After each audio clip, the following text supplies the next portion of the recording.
हर महादेव, जय भोलेनाथ। नमस्कार, मैं साधना पांडे मार्गदर्शन पे आपका स्वागत करती हूँ। दोस्तों, कल की जब वीडियो गई तो आप लोगों के बहुत सारे प्रश्न ये आ रहे हैं कि दीदी हम कैसे जान पाएँ पूरी तरह से कि घर में पितृदोष लगा हुआ है। तो देखिए, आपको समझने में बहुत ज़्यादा आसानी होगी इस वीडियो को देखने के बाद। आप बिना किसी को कुंडली दिखाए, बिना किसी को अपने घर लाए, बिना किसी ब्राह्मण, बिना किसी पुरोहित, बिना किसी ज्योतिष को जानने वाले को घर लाए, आप ये समझ सकते हैं कि घर में पितृदोष है या नहीं है। देखिए, यदि पितृदोष हो तो भी जान जाएंगे। यदि सामान्यतः ग्रहों के कारण या फिर पूर्व जन्म के कर्मों के कारण कुछ समस्याएं चल रही हैं तो वो अलग चीज़ है। लेकिन मैं विशेष आज बताने जा रही हूँ कि बिना किसी को कुंडली दिखाए, बिना किसी को घर लाए कैसे हम जान सकते हैं कि हमारे परिवार में, हमारे घर में पितृदोष है या नहीं। और निवारण भी बताऊंगी, क्योंकि पितृदोष जो है समाप्त करने का सबसे अच्छा समय जो होता है वो पितृपक्ष होता है। तो पितृपक्ष आ रहा है तो मात्र 15 दिनों के अंदर अंदर हम कैसे अपनी गाड़ी को पटरी पे ला सकते हैं, कैसे पितृदोष को समाप्त कर सकते हैं। दोस्तों, तो बहुत महत्वपूर्ण वीडियो है। मैं ये कहूँगी कि वीडियो को बिल्कुल स्किप मत कीजिएगा, क्योंकि फिर जो है आप प्रश्न करने लगते हैं कि दीदी ये कहाँ है, जबकि चीज़ें मैं सारी वीडियो में बताती हूँ। तो वीडियो में अंत तक बने रहिएगा, तभी जाकर के चीज़ें आपको समझ में आएंगी। और हाँ दोस्तों, वीडियो अच्छी लगे तो लाइक कर दीजिएगा, चैनल को सब्सक्राइब जरूर कर लीजिएगा। और मेरा नंबर है जिस पे किसी भी प्रकार की ज्योतिषी सलाह लेनी हो, जैसे कुंडली वगैरह दिखाना हो, तो आप परामर्श ले सकते हैं। अब दोस्तों देखिए, कुछ लोगों का प्रश्न ये भी था कि क्या हम लड़की हैं तो हमारे ऊपर पितृदोष लगेगा या नहीं। तो देखिए, एक चीज़ समझिए आप कि जब तक आपका विवाह नहीं हो जाता, जब तक आप दूसरे गोत्र से जुड़ नहीं जाते हैं, तब तक आप उसी परिवार के हिस्सा हैं जिस परिवार में आपने जन्म लिया। तो जाहिर सी बात है कि आपके ऊपर भी पितृदोष तब तक रहेगा जब तक आपका गोत्र परिवर्तन नहीं हो जाता है, आपका विवाह नहीं हो जाता है। तो निश्चित रूप से आपको ये दोष लगेगा।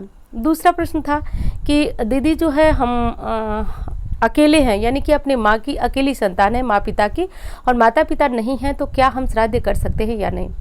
तो देखिए, विकल्प आपके पास कोई नहीं है और ऐसा कोई शास्त्रों में प्रमाण नहीं है कि आप नहीं कर सकती हैं। तो बिल्कुल आप कर सकती हैं, क्योंकि माँ पिता आपके बिना पिंडदान के परेशान रहें, घूमें, पितृदोष आपके ऊपर लगे, उससे अच्छा है कि आप पिंडदान कर सकती हैं। और पिछली वीडियो में भी मैंने ये बातें रखी थी कि क्या औरतें कर सकती हैं या नहीं, तो मैंने बताया था। तो वीडियो को ध्यान से सुना कीजिए, क्योंकि वीडियो आपके लिए बहुत महत्वपूर्ण है। लाख कमा लीजिए, धन दौलत सब कुछ, लेकिन पितृ यदि प्रसन्न नहीं है तो आप प्रसन्न नहीं रह सकते। ऐसी ऐसी समस्याएं आएंगी जिससे व्यक्ति जो है बहुत ज़्यादा परेशान होने लगता है।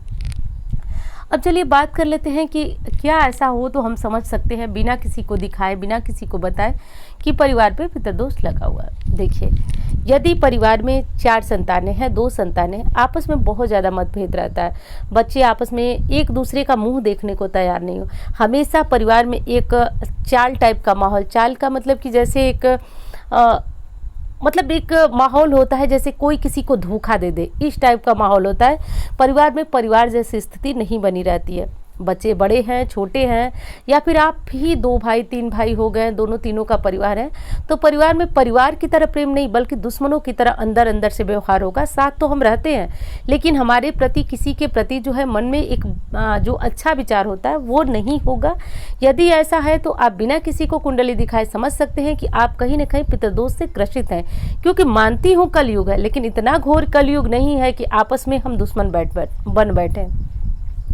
दूसरी चीज़ जो कि मैं बता चुकी हूँ कि बच्चे विवाह योग्य हैं, बच्चों में कोई कमी नहीं है। जैसे बिटिया है, सुंदर है, पढ़ी लिखी है, संस्कारी है, और यदि बेटा है तो पढ़ा लिखा है, संस्कारी है, और उसका विवाह नहीं हो रहा, तो इस चीज़ में भी समझ सकते हैं विवाह या मांगलिक कोई भी कार्य घर में नहीं हो पा रहा है लाख प्रयत्न के बाद, तो आप समझ सकते हैं कि परिवार में पितृदोष लगा हुआ है। दूसरी चीज़ बता दूं आपको कि यदि बच्चे ज़रूरत से ज़्यादा चरित्रहीन होने लगे, यानी कि उनके कैरेक्टर का कुछ भी कहना मुश्किल हो, तो कम उम्र में ही वो चरित्रहीनता दिखाने लगे, तो ऐसी स्थिति में भी पितृदोष लग जाता है, यानी कि होता है। तभी बच्चे जो है अपने राह से भटक जाते हैं, धर्म के पथ से भटक जाते हैं, और इस तरह की गलतियां भूल कर बैठते हैं। तो ऐसी स्थिति में भी आप समझ सकते हैं कि परिवार में पितृदोष है। अब एक और कंडीशन होती है, हम बहुत ज़्यादा मेहनत करते हैं, जबकि औरों की अपेक्षा हम बहुत ज़्यादा प्रयास करते हैं, मेहनत करते हैं। एक हमारे बहुत ज़्यादा लंबे समय से हमको सुनने वाले एक हमारी सब्सक्राइबर हैं, उन्होंने कहा कि सब कुछ ठीक है, बाल बच्चे भी हैं, लेकिन हम जिस काम में हाथ लगाते हैं वो काम हमारा नहीं होता है। तो देखिए ये चीज़ भी तय होती है कि जब हम सब कुछ अच्छा करते हैं। देखिए एक चीज़ मैं आपको समझा दूं, एक बार कोई काम बिगड़ता है, 2 बार कोई काम बिगड़ता है, 3 बार कोई, यदि बार बार वो काम बिगड़ता है तो 100% मानिए कि कहीं ना कहीं पितृ अप्रसन्न है, जिसकी रुष्टता का फल हमें मिल रहा है कि हम अपने कामों में कभी सफल हो ही नहीं पाते हैं। तो आपको ये समझ जाना चाहिए कि परिवार में पितृदोष लगा हुआ है, पितृ नाराज है। तो ये चीज़ें हो गई दोस्तों। दूसरी चीज़ है कि यदि आप चाहते हैं कि घर में कोई बड़ी पूजा करा ले, कोई बड़ा पाठ करा ले, कोई अनुष्ठान करा लें, ऐन वक्त पे वो हो नहीं पाता है। आपके लाख प्रयास के बाद न घर में पूजा होती है, न पाठ होता है, न बच्चों का विवाह होता है, न संतान का जन्म होता है। तो ये सारी चीज़ें पितृदोष दिखाती हैं। निश्चित रूप से आप समझ जाइए, इन उपायों को कीजिए, आपको आराम हो जाएगा। अब बात कर लेते हैं कि ऐसा हो क्यों जाता है। देखिए ये तो लक्षण थे ना कि आप समझ सकते हैं कि कैसे पितृदोष। अब जान लीजिए कि ऐसा हो क्यों सकता है, होता क्यों है। देखिए जब परिवार में कोई ऐसी व्यक्ति की मृत्यु हो जिनका अंतिम संस्कार भली भांति, जो हमारे धार्मिक रीति रिवाज है, हिंदू धर्म के रीति रिवाज है, उनके अनुसार यदि नहीं हुआ तो वो अतृप्त रहते हैं। और मैंने बताया आपको पिछली वीडियो में भी कि यदि वो अतृप्त रहते हैं तो वो जितनी भी ज़्यादा परेशान होते हैं, इधर उधर घूमते हैं, उसका दोष हमारे ऊपर, यानी कि जो उनके पूर्वज होते, हमारे पूर्वज होते हैं, उनकी परेशानियाँ, यदि वो परेशान है तो वो हमारे ऊपर क्रोध होते हैं और उनके क्रोध होने से हम परेशान होते हैं। दूसरा, क्यों होता है पितृदोष। तो जैसे देखिए पितृपक्ष प्रारंभ होने वाला है और आप जो है पितरों को तर्पण नहीं करते हैं, श्राद्ध, आपके घर में श्राद्ध मनाया ही नहीं जाता है। आपको जैसे अपना प्रतिदिन जो दैनिक रूटीन है वो करना है। आप कोई श्राद्ध नहीं मनाते हैं, कुछ भी अमावस्या नहीं जानते, कुछ नहीं जानते। ऐसी स्थिति में भी सब कुछ ठीक होते हुए पितृदोष लग जाता है। तीसरी चीज़ कि जब किसी की दुर्घटना में मृत्यु होती है तो ऐसी स्थिति में भी पितृदोष लग जाता है। जैसे कि एक्सीडेंट कोई हो गया या फिर किसी भी तरह की दिक्कत होती है तो ऐसी स्थिति में भी पितृदोष लग जाता है। तो इन सारी स्थितियों से और समस्याओं से बचे रहने के लिए अब क्या उपाय करना है उस पर बात कर लेते हैं। देखिए पितृपक्ष जो है वो प्रारंभ हो रहा है कब से, तो 10 सितंबर से, और अश्विन मास की अमावस्या 25 तारीख को है। 25 तारीख को ये समाप्त होगा, 25 को सर्वपितृ अमावस्या रहेगी। अब देखिए उपाय कैसे करना। इन 15 दिनों में 50% से ऊपर समस्याएं आपकी समाप्त हो जाएगी बिना किसी बड़ी पूजा पाठ, जैसा कि मैंने ऊपर भी लिखा है। लेकिन इनमें से 2-3 उपाय हैं जो कि आपको हमेशा करना है। और जैसा कि आप जानते हैं मेरे उपाय ना बहुत खर्चे वाले होते हैं, ना बहुत ज़्यादा ऐसा होता है कि हर व्यक्ति इनको ना कर सके, क्योंकि मैं जानती हूँ कि जन सामान्य यानी बहुत छोटे से छोटे लोग भी मेरे वीडियो को देखते हैं और बहुत बड़े से बड़े लोग जो कि सर्व सामर्थ्य हैं वो भी देखते हैं। तो मैंने इस चीज़ को ध्यान रखा कि सभी इस काम को कर सके। पहला उपाय क्या है, देखिए सर्वपितृ अमावस्या यानी कि 25 सितंबर को आपको खीर बनानी है। खीर बना करके और आप सबसे पहले 5 दोनों में खीर रखिए और पीपल के पास वो खीर रखिए। कब रखना है, तो आप सुबह समय कम से कम 10:30 बजे के बाद या फिर 10:30 बजे तक, 12 मत बजाइएगा लेकिन 10:30 बजे तक, सुबह सुबह नहीं करनी है आपको। लगभग जो है 10:30 बजे से 10:30-11 तक यह काम कर लीजिएगा। 5 दोनों में खीर रखिए और 1 लोटा जल जो है पीपल पे चढ़ा दीजिएगा। अब दूसरी चीज़ आपको हो गई, पहला तो ये काम कर लीजिएगा। अब हर अमावस्या पे जिनके परिवार में कोई भी तरक्की नहीं है, सब बाधा है, तो हर अमावस्या पर 5 जगह पे खीर रखिए और वो खीर आपने जो बनाई वो पीपल के पास 5 जगह रखिए। और आज ढूंढिए कि कौन ज़रूरतमंद है, किसको ज़रूरत है खाने की। तो ऐसे लोगों को ढूंढ करके आज एक लोगों को भी यदि आपने खीर खिलाया तो निश्चित रूप से बता रही हूँ दोस्तों कि आपको भयंकर से भयंकर पितृदोष से आपको मात्र जो है 15 दिनों में राहत देखने को मिलेगी। वैसे तो ये उपाय आप एक बार ही करेंगे, लेकिन आप ये कह लेंगे या आप ये कहेंगे कि निश्चित जो है हमको कोई ना कोई रास्ता दिखना शुरू हो गया, ज़रूर आराम मिलना शुरू हो गया। तो ये जो है आपको हर महीने की अमावस पर करना है। ये उपाय जो है हर महीने की अमावस पे करिए। आपको बिना टेंशन रहना है, कोई टेंशन नहीं करना है कि घर में पितृदोष लगा हुआ है और हमको कोई उपाय करना है। बस अमावस्या वीडियो जाती ही है, देख लीजिए। और ये अमावस्या पर मैं और भी उपाय बताती हूँ, क्योंकि देखिए मेरा काम है, मुझसे अन्य लोग भी जुड़ते हैं और मेरा काम है आपको हमेशा नई चीज़ें बताने के। लेकिन आज जो बता रही हूँ वो आप नोट कर लीजिएगा, ये हर अमावस्या पे आपको करना है। दूसरी चीज़ है कि यदि आप खीर के जगह चाहें तो कढ़ी चावल भी लोगों में दान कर सकते हैं, बांट सकते हैं। विशेषकर वो लोग जिनको खाने की व्यवस्था नहीं है, ऐसे लोगों में ज़रूर बांटिएगा। अमावस पे आपकी 80% समस्या दूर होगी। पीपल पूजा, जैसा कि मैं हमेशा बताती हूँ, आपको पीपल पूजा ज़रूर करना है। विशेष कर ये जो आ रहा है श्राद्ध पक्ष में सभी दिन, रविवार को छोड़कर बाकी सभी दिन जो है आप पीपल में काले तिल और जल चढ़ाएं। यदि आप महिला हैं, पुरुष है तो तर्पण करेंगे, और यदि आप महिला हैं और आपके माता पिता जिंदा हैं, जीवित हैं भगवान की कृपा से, फिर भी आप उन पूर्वजों के लिए कीजिए जिनको मोक्ष नहीं मिल पा रहा है, उनके लिए भी आप जल जो है पीपल में दक्षिण मुखी होकर चढ़ा दीजिएगा।